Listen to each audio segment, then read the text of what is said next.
Baik, bismillahirrahmanirrahim. Assalamualaikum warahmatullahi wabarakatuh. Perkenalkan, nama saya Randy Saputra dari kelas TRI 4C dengan NPM 24782092. Ini pada video kali ini saya akan mempresentasikan proyek yang telah tim kami buat dalam program Kreativitas Mahasiswa atau PKM dengan judulnya Sistem Smart Gate RFID. RFID berbasis MQTT dan InfluxDB untuk optimalisasi keamanan akses real time dengan algoritma non-blocking. Nah, jadi kita lihat di sini ada file dari proposal kami.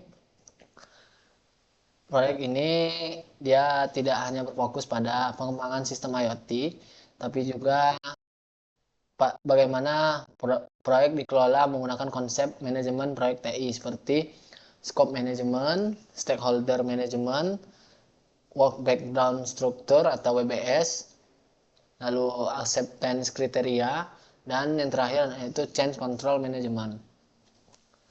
Jadi untuk masalah utama dari yang kami angkat pada proyek ini adalah masih banyak sistem keamanan akses berbasis RFID yang mengalami delay atau sistem freeze.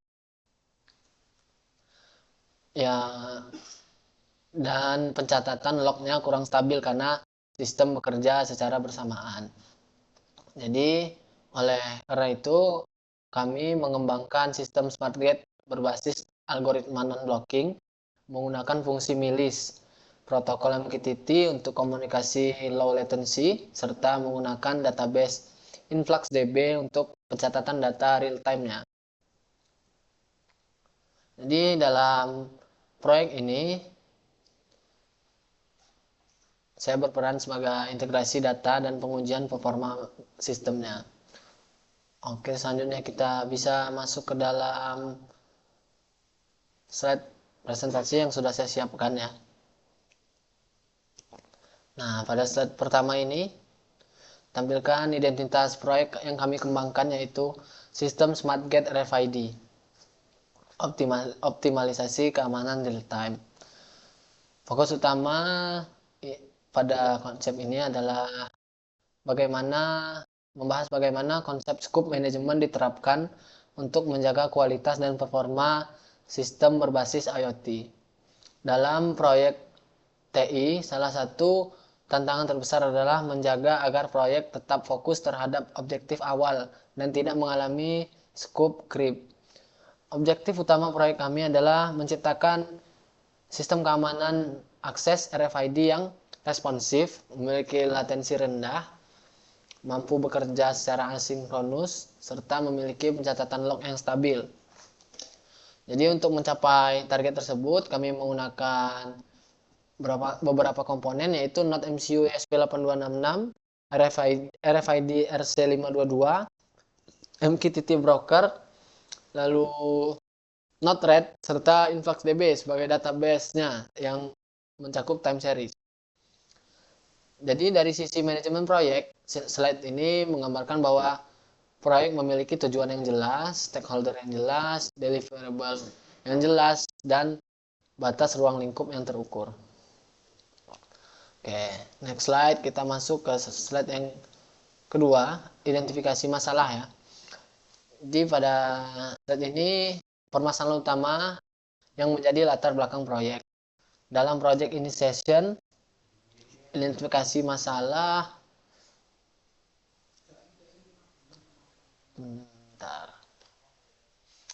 Identifikasi masalah menjadi tahapan penting karena menentukan arah solusi proyek. Yang pertama di sini ada blocking code. Masih banyak sistem RFID menggunakan fungsi delay yang menyebabkan otak atau mikrokontrolernya berhenti sementara. Lalu akibatnya sistem mengalami sistem freeze dan pembacaan RFID-nya menjadi lambat. Lalu masalah kedua di sini adalah high latency akibat penggunaan protokol HTTP yang memiliki overhead komunikasi yang cukup besar untuk perangkat IoT. Lalu masalah ketiga data inefisiensi. Di sini masih banyak sistem keamanan tidak memiliki pencatatan log yang terstruktur sehingga data sangat rentan terhadap paket loss dan kehilangan histori akses. Jadi berdasarkan analisis tersebut, kami menyimpulkan bahwa dibutuhkan arsitektur baru yang lebih ringan, lebih cepat, dan lebih stabil untuk lingkungan IoT real time. Dalam perspektif manajemen proyek, tahap ini termasuk requirement analysis karena kebutuhan stakeholder diterjemahkan menjadi kebutuhan teknis sistem. Oke, kita masuk ke slide ketiga. Di slide ketiga ini adalah visi proyek kami, yaitu dijelaskan visi proyek atau target arsitektur yang ingin dicapai ya. Di sini kami mengembangkan konsep arsitektur zero lag. Pendekatan pertama yaitu adalah pseudo parallelism menggunakan fungsi milis untuk menggantikan proses pada delay. Jadi dengan pendekatan ini, Node MCU dapat menjalankan beberapa proses dengan asinkronus tanpa menghentikan pembacaan RFID. Lalu pendekatan kedua adalah penggunaan MQTT sebagai protokol publish subscribe dengan latensi rendah. MQTT kami pilih karena lebih ringan dibandingkan HTTP dan lebih cocok untuk perangkat IoT. Pendekatan ketiga adalah penggunaan InfluxDB ya, untuk pencatatan audit berbasis time series dengan presisinya yaitu milidetik.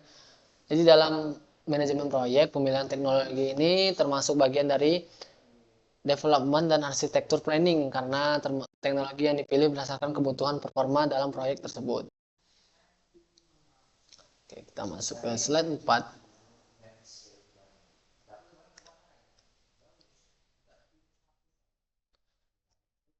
Pada slide 4 stakeholder management. Jadi pada stakeholder management ini menunjukkan orkestrasi stakeholder dalam proyek ya. Dalam manajemen proyek TI, stakeholder management sangat penting karena proyek tidak dapat berjalan hanya dengan kemampuan teknis saja.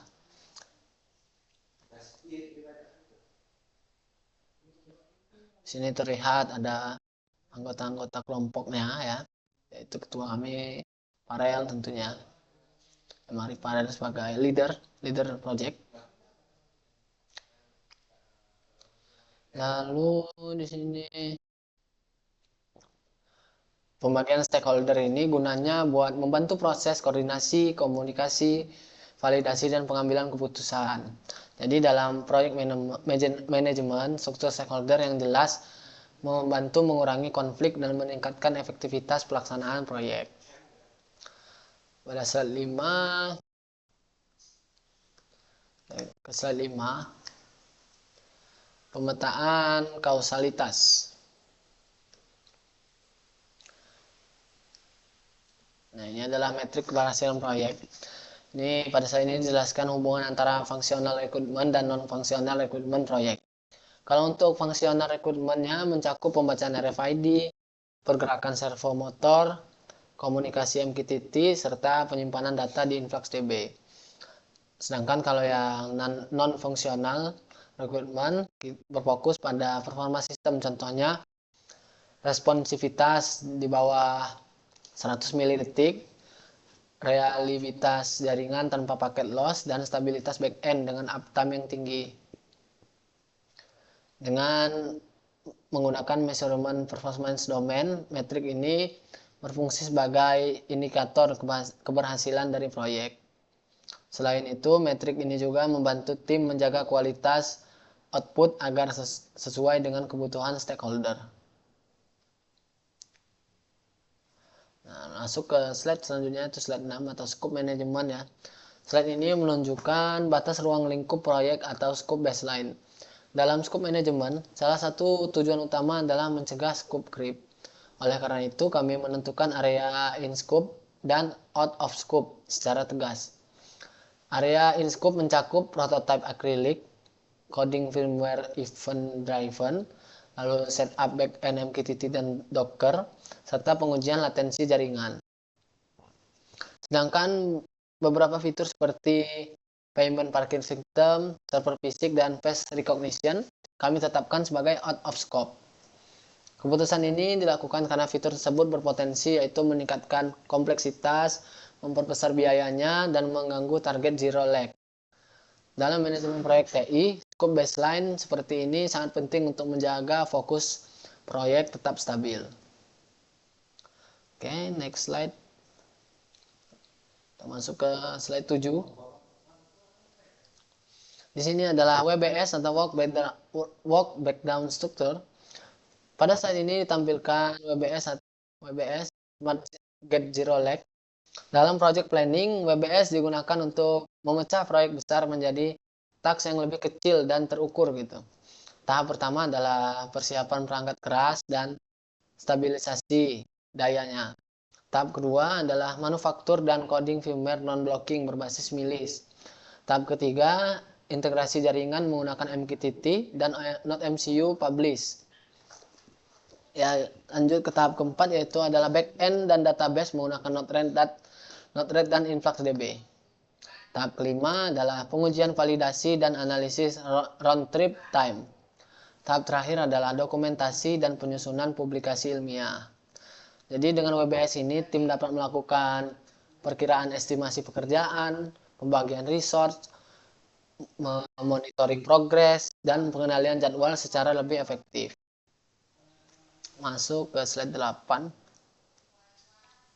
Slide 8 di sini adalah acceptance kriteria. Jadi acceptance kriteria atau penerimaan proyek.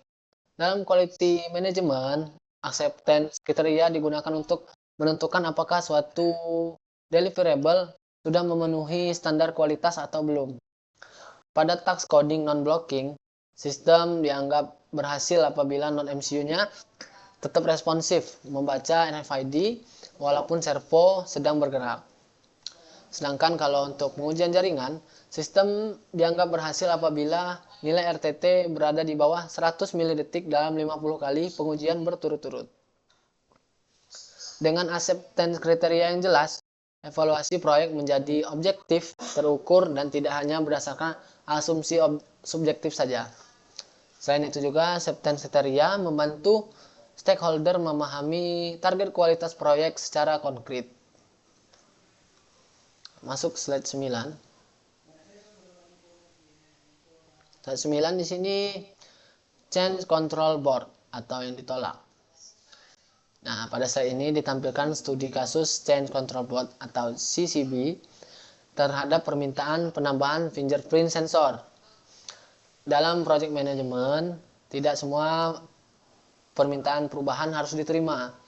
Setelah dilakukan analisis, fitur fingerprint ini memiliki dampak besar terhadap tentunya hardware, firmware, dan anggaran proyek. Kalau dari sisi hardware, konsumsi arusnya meningkat dan potensi merusak stabilitas daya pada NodeMCU.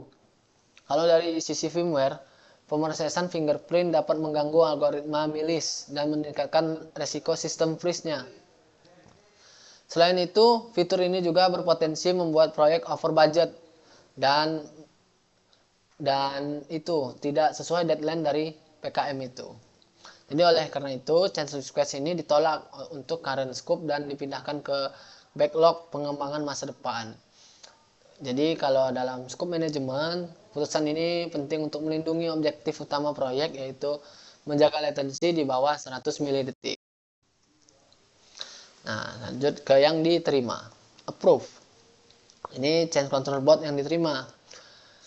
Beda dengan slide yang sebelumnya, pada slide ini tampilkan change request yang diterima. Fitur yang diajukan adalah emergency override button atau tombol darurat. Setelah dianalisis, fitur ini memiliki dampak minimal terhadap hardware dan biaya karena hanya menggunakan GPIO sederhana. Dari sisi firmware, penggunaan interrupt tidak memberikan beban komputasi yang signifikan. Selain itu, fitur ini tidak mempengaruhi target latensi proyek. Bahkan, fitur ini meningkatkan standar keselamatan sistem secara signifikan. Oleh karena itu, CCB memutuskan menerima perubahan tersebut dan memperbarui WBS proyek. Jadi, ini menunjukkan bahwa change management bukan hanya sekedar menolak perubahan gitu ya, tapi memilih perubahan yang memberikan value tanpa merusak baseline proyek yang kita kerjakan sendiri. Nah, di sini masuk ke slide 11 atau hasil dari pengujian. Jadi ini adalah menunjukkan hasil akhir performa proyek ya. Berdasarkan hasil pengujian, sistem berhasil mencapai waktu respon rata-rata sebesar 82,4 milidetik pada jarak optimal 1-2 cm. Selain itu, reliabilitas jaringan mencapai 100% tanpa paket loss dalam 50 kali pengujian berturut-turut. Nilai tersebut berhasil melewati target KPI proyek, yaitu latency di bawah 100 milidetik. Stabilitas sinyal MQTT juga tetap terjaga pada rata-rata RSSI minus 54 dBm tanpa hambatan overhead komunikasi. Dalam project quality management, hasil ini menunjukkan bahwa algoritma non-blockingnya berhasil bekerja, MQTT efektif mengurangi latency, dan InfluxDB mampu menjaga stabilitas data audit. Jadi dengan demikian deliverable proyek dapat dinyatakan berhasil memenuhi objek utama pada proyek. Kita masuk ke slide terakhir. Ini adalah kesimpulan. Jadi pada slide terakhir ini kesimpulan yang dapat diberikan adalah bahwa inovasi proyek justru lahir dari pengelolaan batasan proyek yang baik. Scope baseline yang jelas membantu tim menjaga fokus terhadap target utama sistem, yaitu Smart Gate RFID Zero Lag. Lalu work breakdown struktur membantu mengubah arsitektur kompleks menjadi task-task yang lebih terukur dan mudah dieksekusi. Sedangkan CCB atau Change Control Board membantu melindungi integritas proyek dari ancaman scope creep. Berdasarkan hasil implementasi pengujian, proyek berhasil mencapai waktu respon 82,4 milidetik, reliabilitasnya jaringan 100%, dan stabilitas back-end real-time berbasis MQTT dan InfluxDB. Dalam perspektif manajemen proyek TI, proyek ini telah menerapkan scope management, stakeholder management, quality management, change management, serta KPI based performa measurement.